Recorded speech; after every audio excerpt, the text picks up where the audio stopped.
في بعض الناس ما يعرفوش مين هو أول رئيس حقيقي لجمهورية مصر العربية، وبعض الناس تاني بيربط بين فكرة إن الرئيس جمال عبد الناصر هو أول رئيس جمهورية في تاريخ مصر، وده لأنه هو مؤسس تنظيم الضباط الأحرار اللي عمل ثورة يوليو واللي أدت إلى إلغاء النظام الملكي وإقامة النظام الجمهوري. تفتكر إيه السبب الحقيقي اللي خلى بعض الناس ما يعرفوش مين هو أول رئيس جمهورية حقيقي لمصر؟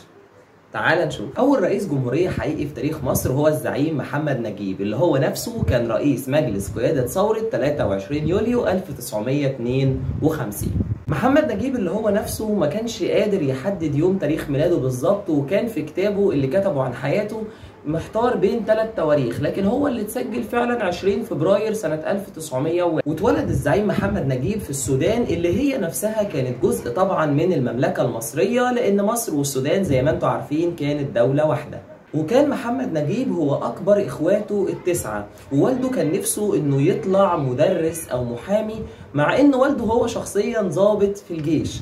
لما خلص نجيب دراسته الثانوية رجع لمصر، وهنا التحق بالمدرسة الحربية سنة 1917 وتخرج منها سنة 1918. هي سنة واحدة كانت مدة الدراسة عشان تخريج دفعة جديدة من الجيش، عشان يلتحق بالكتيبة 17 في الجيش المصري في السودان، وبعد كده يبقى في الحرس الملكي من بعدها، وبعد كده يلتحق بكتيبة عسكرية في المعادي. اللي ما تعرفوش عن نجيب ان هو اول ضابط مصري يحصل على ليسانس الحقوق، وده كان سنة 1927 تقريبا كده. هو ما كانش عايز يزعل والده ولا ايه مش عارفين، بس بعدها اخد دبلومة في الاقتصاد السياسي ثم في القانون الخاص. تقريبا الزعيم محمد نجيب كان بيحب المذاكرة. وفي 1936 أشرف الزعيم محمد نجيب على تنسيق الجيش المصري في السودان، وطبعا لأن السنة دي اللي رجع فيها الجيش المصري بعد معاهدة 36 للسودان، واللي كان خرج زمان قبل كده بعد حادثة السير الاستاك الشهيرة. بعد حادث 4 فبراير 1942 الشهير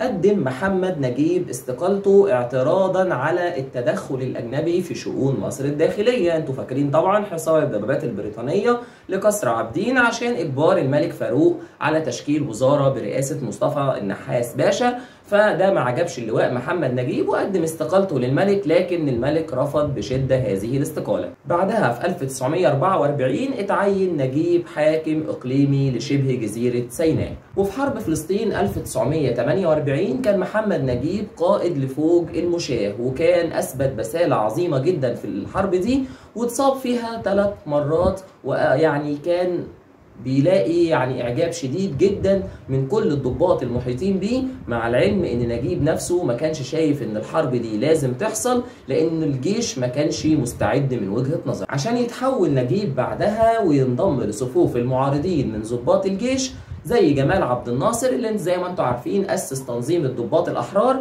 واللي بدأوا يطالبوا إن الأوضاع تتغير في البلاد، ولكن الموضوع بينهم بدأ يحصل في شكل سري استعدادا للتغيير المطلوب. لكن الموضوع ما وصلش في بالهم خالص إلى عزل الملك، وإنما كانوا عايزين يغيروا الأوضاع الداخلية للبلاد. لكن الصدام الحقيقي بدأ والاحتقان زاد عند الزعيم محمد نجيب لما الملك رقى حسين سري عامر باشا، وبقى هو قائد سلاح الحدود بدلا من محمد نجيب. لكن نجح بعدها محمد نجيب ان هو يفوز بانتخابات نادي الضباط بدعم من الضباط الأحرار على حساب حسين سري باشا. وعشان ما نخشش في قصة ان الراجل كان طمعان في منصب او في سلطة، فالزعيم محمد نجيب كان معروف بأخلاقه العالية وثقافته الواسعة، ده غير معرفته بأكتر من لغة. كمان هو شخصيا كان قائد عظيم جدا في حرب فلسطين، واللي الكل بيشهد له بالكفاءة والوطنية في ده. وزي ما انتم عارفين نجحت حركة الضباط في الإطاحة بالنظام الملكي، ومن بعدها إعلان النظام الجمهوري. وكان نجيب في الوقت دوت هو يعتبر قائد تنظيم الضباط الأحرار رسميا أمام الجميع، واللي هو كان متحمل المسؤولية كاملة. لكن مع الوقت هيدب الخلاف بينه وبين جمال عبد الناصر. طب ليه يحصل صدام بين نجيب وعبد الناصر؟ نجيب كانت أفكاره مختلفة عن باقي الضباط، إن هو ما كانش مقتنع تماما بالمحاكمات الثورية ضد الكثير من السياسيين، وشايف ان البلاد لازم تمشي بنظام دستوري، نظام ديمقراطي، وان الشكل الطبيعي للدولة لازم يكون بالطريقة دي، وان هو يكون في مبادئ دستورية اساسية تمشي عليها البلاد. وتقريبا ده ما عجبش معظم اعضاء مجلس قيادة الثورة، فقدم ساعتها نجيب استقالته من مجلس الوزراء، لانه كان المفروض رئيس الجمهورية ورئيس مجلس الوزراء عشان يحل محله في مجلس الوزراء جمال عبد الناصر، ويفضل منصب رئيس الجمهورية فاضي. لكن طبعا محمد نجيب كان بيلاقي دعم من كتير من الضباط في الجيش، بجانب الظهير الشعبي، وان الشعب كان بيدعمه وبيرمز ليه ان هو رمز لهذه الثورة من وجهة نظرهم. عشان كده بالضغط رجع محمد نجيب مرة تانية الى مكانه الطبيعي. لكن طبعا ده مش هيعجب جمال عبد الناصر، اللي هيبدأ مع الوقت يسعى لفكرة الإطاحة بكل من يدعم نجيب داخل الجيش، خصوصا الضباط الكبار. لما رجع نجيب كان بدأ يسعى لإحياء الأحزاب السياسية من جديد، وعمل جمعية لوضع الدستور ويعني تهيئة البلاد للنظام الجمهوري الديمقراطي. لكن سرعان ما فشلت هذه العملية، لأن نجح جمال عبد الناصر في الإطاحة بمحمد نجيب وعزله من منصبه. لكن الأسوأ من كده إن نجيب اتعرض للإقامة الجبرية في قصر زينب الوكيل بالمرج، وبعد ما كان اتفاق الضباط معاه إن الموضوع مش هيستغرق أكتر من أيام، فضل محمد نجيب في العزلة دي لمدة 30 سنة كاملة ما بيزوروش إلا عدد قليل جدا من الناس، وما خرجش من محبسه ده إلا في عهد الرئيس السادات لما قال له أنت حر طليق.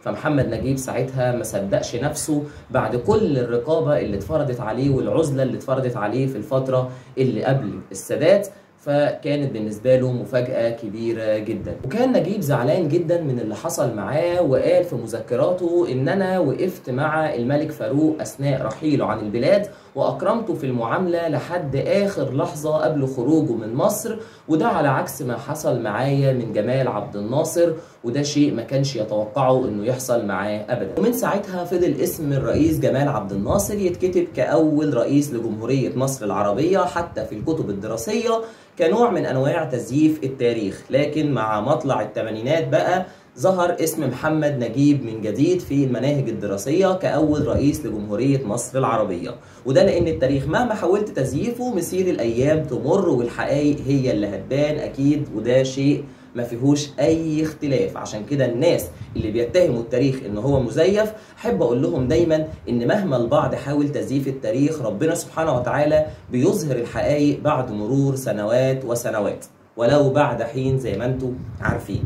المفاجأة كمان ان الزعيم محمد نجيب بقى اسمه بيطلق على شوارع كتير بجانب محطة مترو الأنفاق اللي بتحمل اسم الزعيم محمد نجيب. ده غير كمان اللي اتعمل له منصة إلكترونية باسمه خاصة بيه.